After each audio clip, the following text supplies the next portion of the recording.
चलो भाई देखो अब मैं क्या करता हूँ। सवाल है। फर्क केवल ये है कि हज के नाम पर अरब के अमीर वोट नहीं मांगते। भारतीय जनता पार्टी के नेता हमारे धार्मिक आयोजनों के नाम पर वोट मांगते हैं, इसलिए विरोध होता है। दूसरी बात, आपने 4 मुल्कों का नाम लिया, ईरान, इराक, अफगानिस्तान, पाकिस्तान और बांग्लादेश को भी जोड़ लो।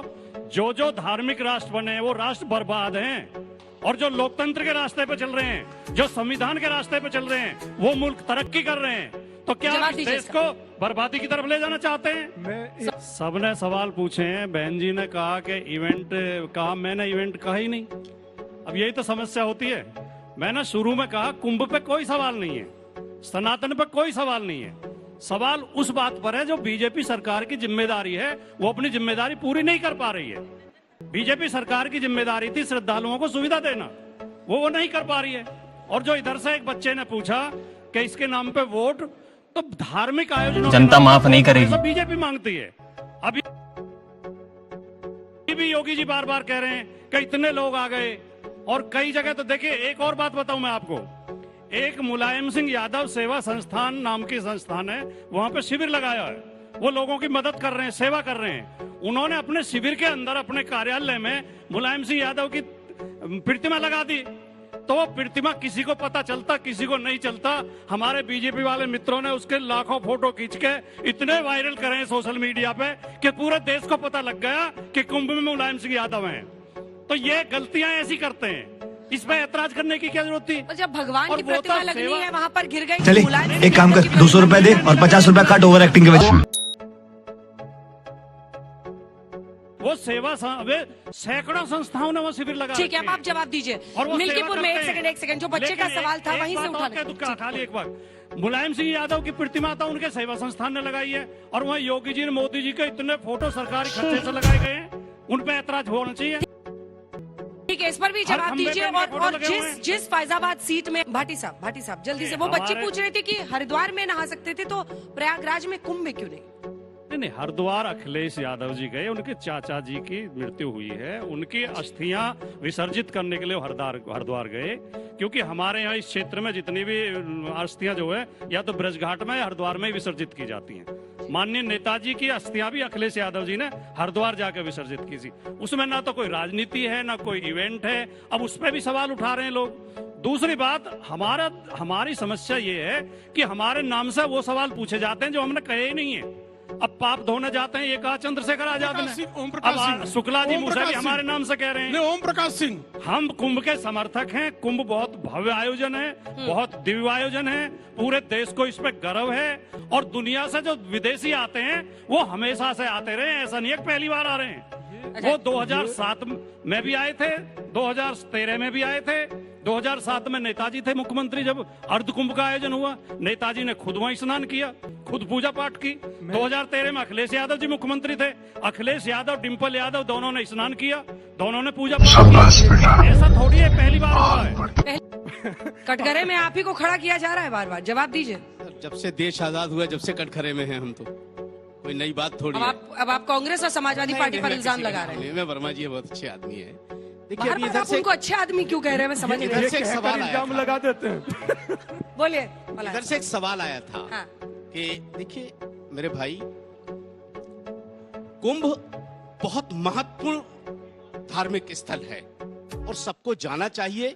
इसमें हम किसी से ये क्वेश्चन करें कि आप जाएंगे नहीं जाएंगे, आप नहाएंगे नहीं नहाएंगे, जब वहां हमें आज मान लीजिए जो हमारा लिबास है, अगर ये पहन करके हम कुंभ में चले जाएंगे तो बताओ क्या होगा हमारे साथ?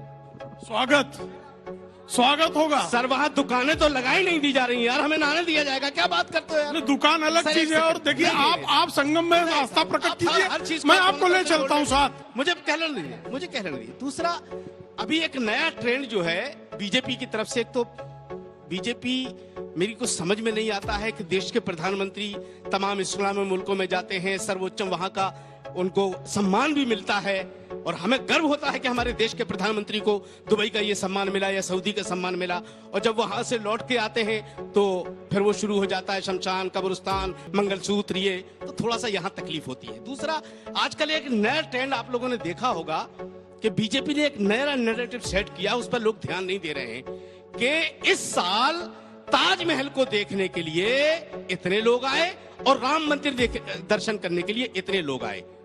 ये एक ट्रेंड चल रहा है बीजेपी की तरफ से। मैं पूरी भारतीय जनता पार्टी और आरएसएस से गुजारिश करना चाहता हूं कि ताजमहल का मुकाबला प्रभु राम के मंदिर से मत कीजिए। ये मुगलों का है, वो प्रभु का है।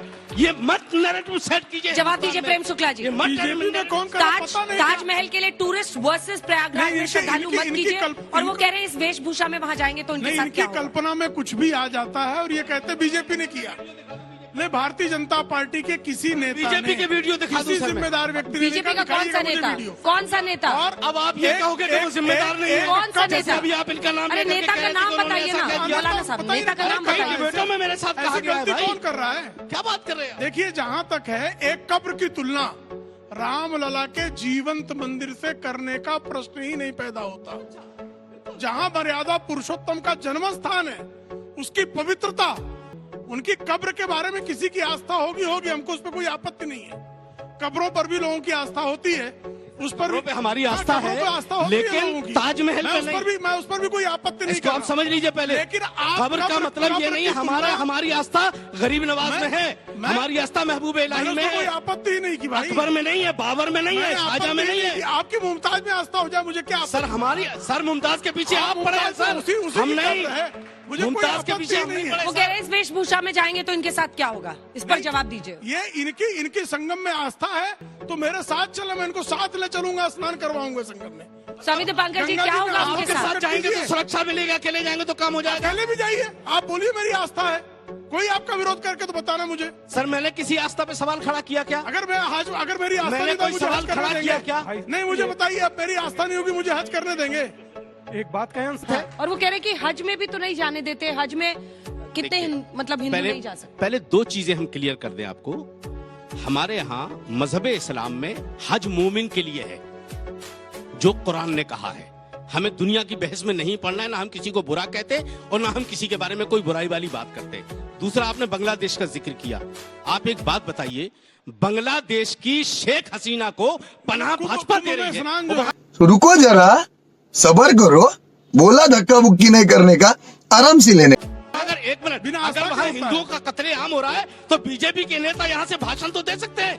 एक टेलीफोन उठाए नरेंद्र मोदी साहब और यूनुस को कर देगा, खबरदार अगर किसी हिंदू के साथ कुछ हो गया तो बांग्लादेश में ला दिया जाएगा, पूरा देश आपके साथ खड़ा नजर आएगा। आप बात तो करो यार, टीवी में बैठ करके ये कह देना कि मैं हिंदुओं का बहुत बड़ा संरक्षक हूँ, ये तमाशा है। लेकिन सुनिए ना मौलाना साहब, समझ रहे हो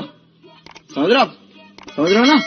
रजा साहब, आप लॉजिक से बात नहीं कर रहे। अभी आपने कहा मेरी आस्था है, अगर मैं जाऊंगा तो मेरे साथ वहां क्या हश्र होगा।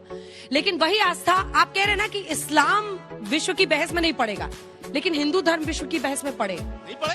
अरे आप ही कह रहे हैं ना कि मैं वहां जाऊंगा तो मेरा काम हो जाएगा। अभी क्या हुआ है आपने देखा नहीं कि दुकानदार के लिए बाकायदा ऐलान हुआ है? क्या ये संविधान कहता है कि आप दुकान नहीं लगा सकते? कहाँ ऐलान हुआ है? किसने किया है? कौन सा ऑर्डर है? दिखाइए कौन सा ऑर्डर है। आप बात कर रहे हैं, ऑर्डर दिखाइए ना। बड़ा इतना बड़ा ऑर्डर दिखाइए ना। ऑर्डर अगर होता ऑर्डर तो संविधान के दायरे में नहीं आ जाता। कौन है ये लोग, कहाँ से आते हैं?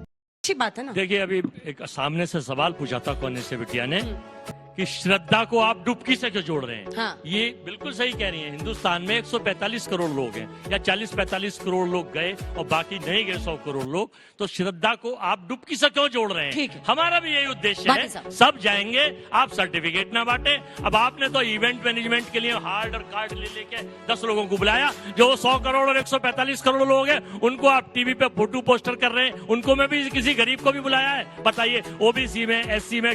महर्षि वाल्मीकि ने रामायण लिखी थी, महर्षि वाल्मीकि ने रामायण संस्कृत की। पर आप जात कहाँ से ला रहे हैं? मैं इसलिए पूछ रहा हूँ कि ये जो करते हैं भाजपा के लोग कि नहीं साहब, वहाँ सारे लोगों को जाना चाहिए, हिंदू, मुस्लिम, सिख, ईसाई, बौद्ध, पारसी। गंगा मैया बांटने का काम नहीं करती, बांटने का काम ये लोग कर रहे हैं। जल्दी से भाटी साहब। मेरा भारतीय जनता पार्टी के मित्रों से विनम्र अनुरोध है कि विपक्ष के ऊपर आरोप लगाने के बजाय अपनी व्यवस्थाओं पर ध्यान दो। खत्म, bye bye, tata, goodbye, गया। को शेट ठोक दीजिए, महाकाल का ठोक दीजिए, 5000 लौटे दिख जाना चाहिए। ये 4000 के लिए मैं यहाँ पे नहीं खड़ा हूँ।